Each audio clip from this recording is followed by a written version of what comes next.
Hi everybody. This video focuses on your choices for the final. So the first thing I'm going to go over is page 54, money. Everything I'm going over now I have already gone over, but this is going to be everything in one place for your final. So page 54, don't forget the sharp sign. It's explained at the top. We talked about this before. A sharp, C, C sharp. It's explained up there at the right.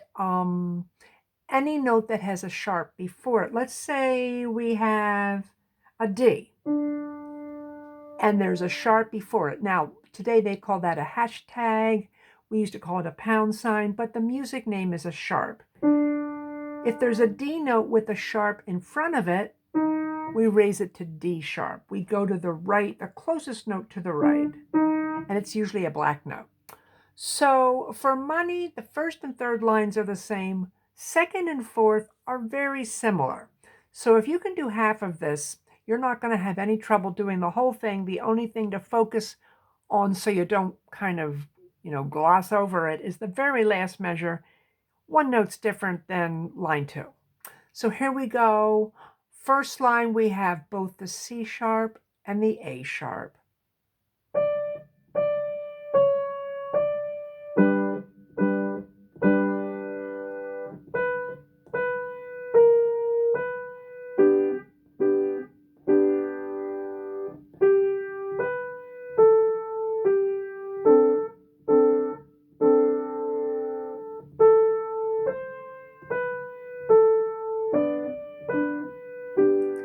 In the third line, there is a P in the book. That stands for piano. If you want to work on the dynamics, that's fine. It's not required. I'm going to play this a little bit softer.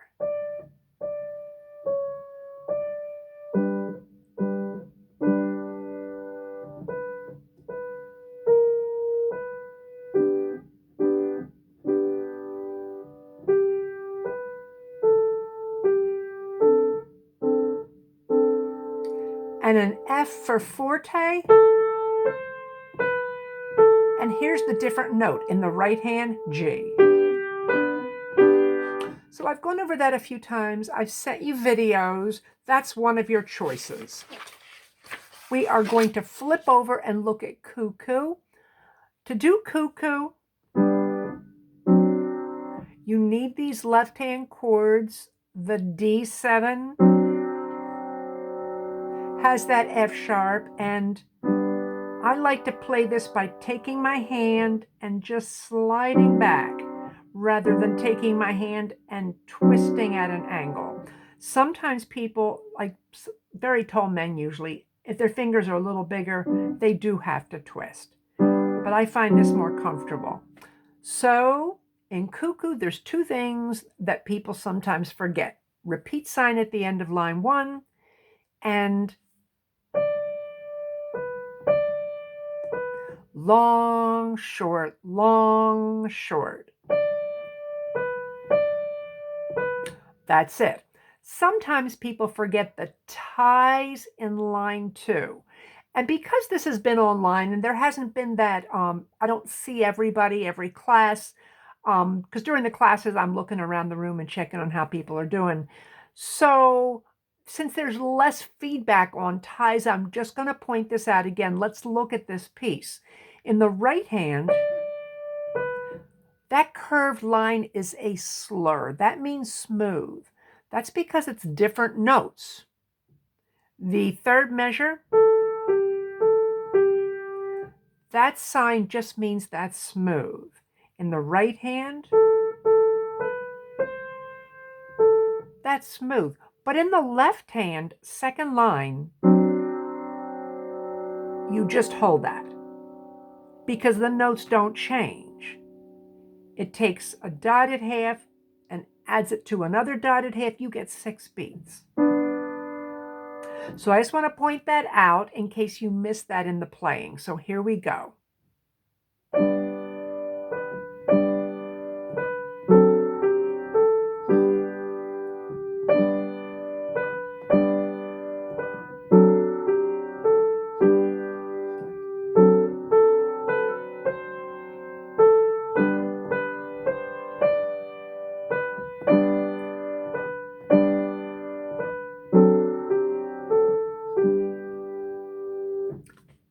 And the last line is the same as the first line, or I could even say the first two lines, because when you repeat that, that becomes the second line. So this is a 4-line song. Alrighty, we are going to look over at page 77. I've talked about this. We're going to work through it. If we start in the beginning and scan that first line, what do we see? Left hand. These are chords that you should know by now. We've used them for much of the term. There are 3 chords in this song: C chord, G7. At the end of line 2 and 4, we have an F chord. Now I'm pointing that out because the fingering is the same. It's 5, 2, 1, but so is G7, 5, 2, 1. You really have to look at the notes.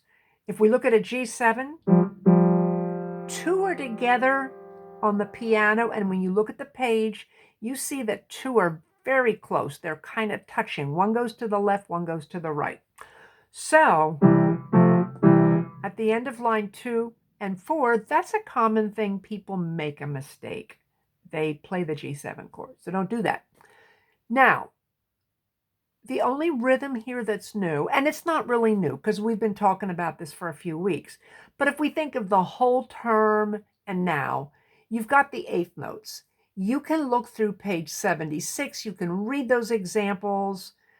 2/8 notes have the same time or count as 1/4. So in the first line, actually in every line, in the third measure, that's where we have the eighth notes. Then in lines 2 and 4, we have more. Let's just listen to one line. Notice I'm holding my right hand. That's a dotted half. Eighth notes. 1, 2, 3. People often cut that short.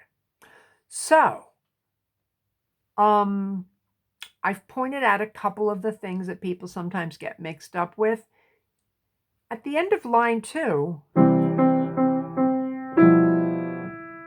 that's a different note. It goes up to an E instead of a D. And when we get to line 3, don't forget those sharps. Here's our bar line, so this is our measure. But the next 3 groups are sharp, and then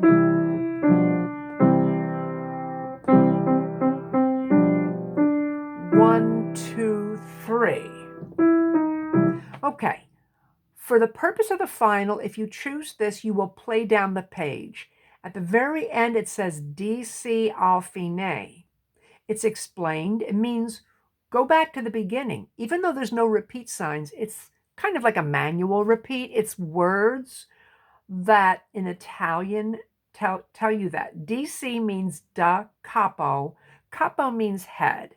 Da means from or to the. So we go back to the head, or we play from the head, which is the beginning. Al fine. Al means up to, towards. Up to fine. And at the end of line 2, we see the word fine and the double bar. But we're not doing that for the final. You simply have to go down the page. I'm going to play this all the way through moderate speed, and then I'm going to sign off for now.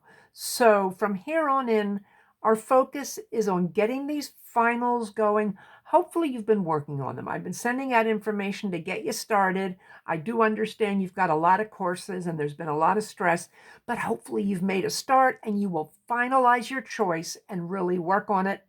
And when you're stuck, you will make me a video of how you're stuck or where you're stuck. Send me that. Make sure you send me a link and I'll give you feedback. Here we go.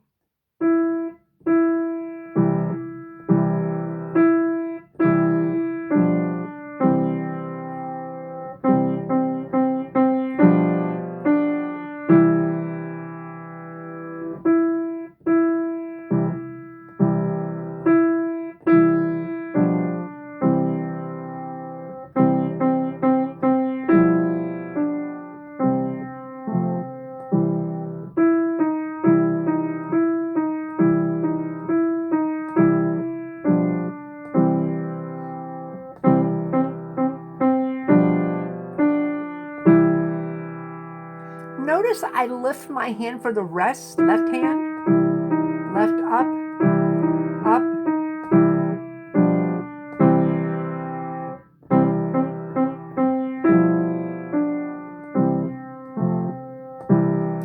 That's where we're stopping. Let me just show you. I don't know how well focused this is going to be, but we do have dynamics here. Mezzo forte, that means medium loud. Forte, loud.